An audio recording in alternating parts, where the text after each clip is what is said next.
I did a film with an absolute idiot of a co-star. And this human being was being so insecure and angry because this person couldn't get the scenes out. And I think I was so vulnerable and comfortable that I got screamed at. And I would cry walking off set. This person would literally look at me in front of the whole crew and say, "You call yourself an actor, this is what I have to work with. What is this?" And I stood there just breaking. This happens. But because this person was number one on a call sheet, there was no safety net for me. So no one had my back. And I remember the next day I walked on and I said, "You get off my set." It's the first time I've ever spoken. I remember being so scared. And I looked at this person and I said, "You can F off. I'm going to work towards a tennis ball. I never want to see you again." And then I remember the producers came up and said, "You can't do this to number one. We have to let this person be on set." And I said, "But the person can turn around and I can act to the back head." CIBs are stepping up in large numbers, exposing what they claim is a massive fraud allegedly orchestrated by Blake Lively and Ryan Reynolds. The allegations are escalating rapidly, with insiders from the Deadpool and Wolverine productions slamming Reynolds for his controlling behavior on set. According to cast and crew, he dominated every creative decision, dismissing any idea that didn't match his vision. What he calls collaboration is being described more as a harsh my way or the highway rule.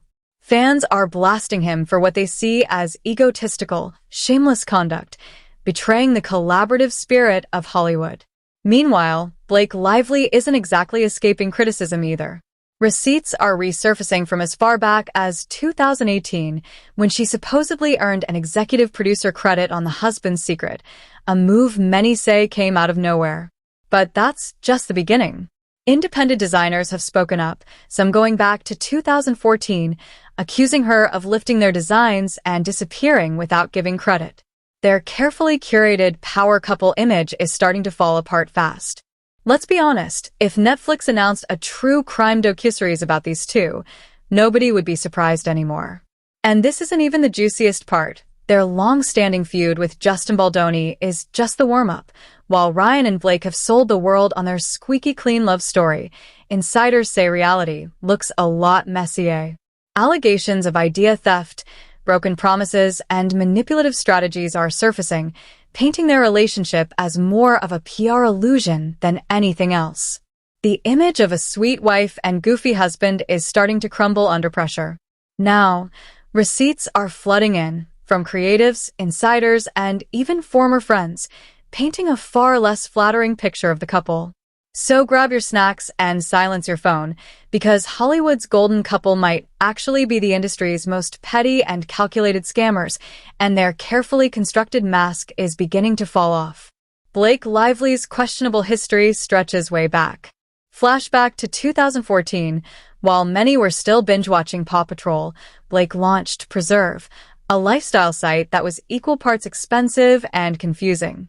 It sold overpriced candles, awkward rustic decor, and bizarre handmade trinkets that didn't seem to serve much purpose. Even articles written to explain what Preserve was about came off as vague and directionless. It was just a brand, aimed at selling overpriced hipster products to millennials. The site failed fast. When Preserve shut down in 2015, Blake claimed it was simply too ahead of its time, portraying herself as a misunderstood visionary.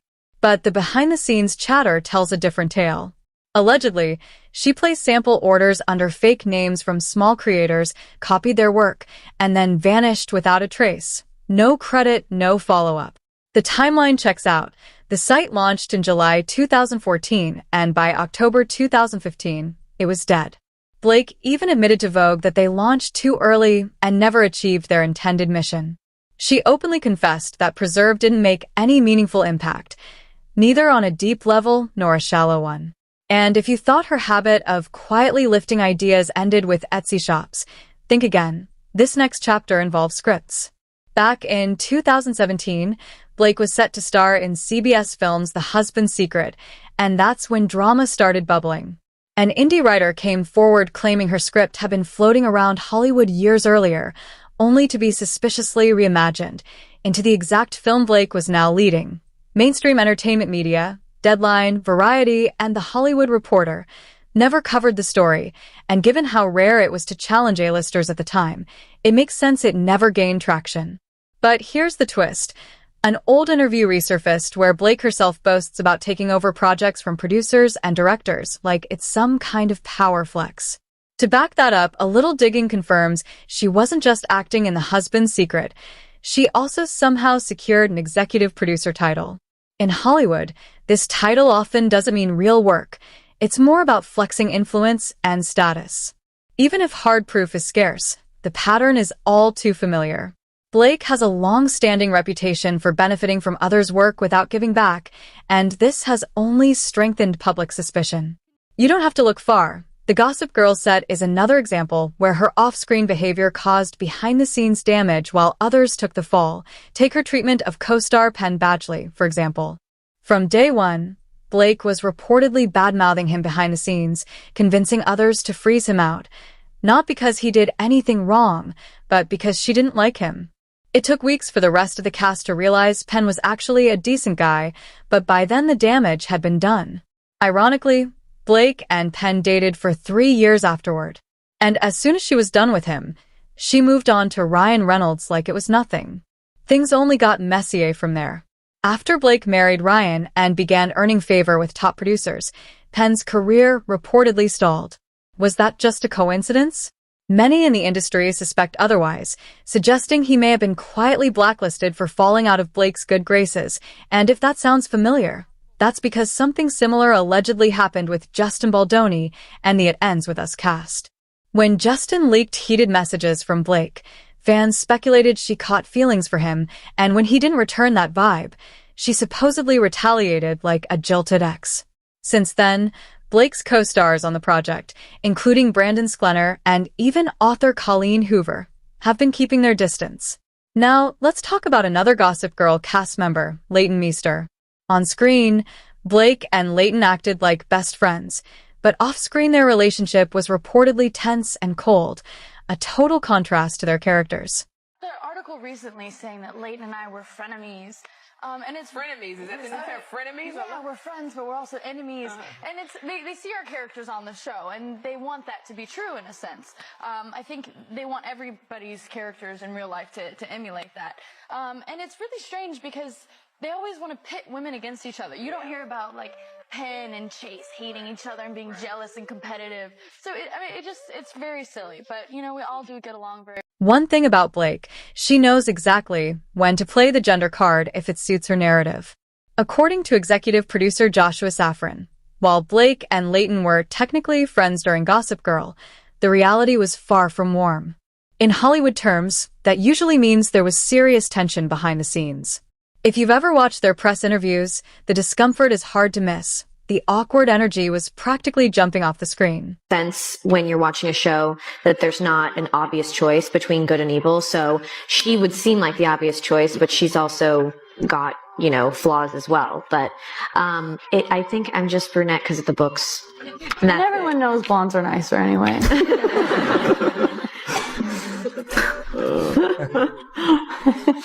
Over there. Moment by me. Then there's Armie Hammer, who played Gabriel on Gossip Girl, and while he never outright named Blake, his departure from the show raised eyebrows. He didn't throw direct shade, but the message was loud and clear. Something behind the scenes drove him to leave early, and all signs point to Blake being the reason he made that quiet but sudden exit. Let me just say, that was a tough show to film, and I didn't end up actually filming all of the episodes I was supposed to because it was such a tough film. Really? Literally, you said, get me out of this. It was also like, get him out of here. Yeah, Really? Yeah. So it just literally was that. Whose love interest were you? I was Blake Lively's love interest. You were? Yeah. Okay, well, Sounds like she was the problem. It sure does. And honestly, at this point, is anyone even surprised? When it comes to Blake's all-time diva moments, her feud with Anna Kendrick deserves a spotlight. Their press tour for A Simple Favor was nothing short of a spectacle. The tension between them was so intense, you could have sliced through it with a butter knife. What was supposed to be playful promo turned into a low-key Cold War, and fans were quick to pick up on the awkward vibes. Like a few times through Ryan on that film. And thought she seemed nice, and little did I know. Yeah. We've got the body language experts analyzing this right now. How quickly, too? Don't touch me. Don't touch me. One of the producers even spilled that Blake was nearly impossible to work with during a simple favor, and true to form, Blake flipped the script and accused Anna Kendrick of trying to steal the spotlight during promo. The public reaction? A collective eye roll because, honestly, the insecurity was loud. If you want the full tea on how Anna completely handled that situation, there's a deep dive for that. But for now, just know this. Blake's diva behavior isn't new, and the receipts have been piling up for years. And trust me, we're not even close to the wildest part, because while Blake's skeletons are tumbling out left and right, Ryan Reynolds' closet is just as cluttered with drama. From secretive Hollywood power plays to shady business deals, the floodgates are opening. And now, some well-known celebs who've been staying quiet are finally ready to spill. Let's start with Tim Miller, the original Deadpool director. He's gone on record saying he left the franchise specifically because of Ryan Reynolds. So if you thought Ryan was just the goofy, lovable guy he plays on screen, think again. Tim paints a very different picture. According to him, Ryan took over Deadpool like it was his personal playground, treating Tim like a sidekick instead of a creative partner. The word is, Ryan wanted control over everything, the script, the scenes, the tone, everything. And the moment Tim pushed back, Ryan hit him with a my way or the highway mentality. Eventually, Tim had enough. He told Mental Health magazine, "I don't mind having a debate, but if I can't win, I don't want to play," and added that you simply can't negotiate every creative decision. Translation? Ryan wasn't budging an inch. As the franchise's face, Ryan had all of Hollywood backing him, so when he demanded control, no one stood in his way. Tim saw where it was headed and dipped, because really, what was left to fight for when every move was being blocked? And here's the kicker. Tim Miller wasn't alone. TJ Miller, who played Weasel in Deadpool, didn't just walk away from the project quietly.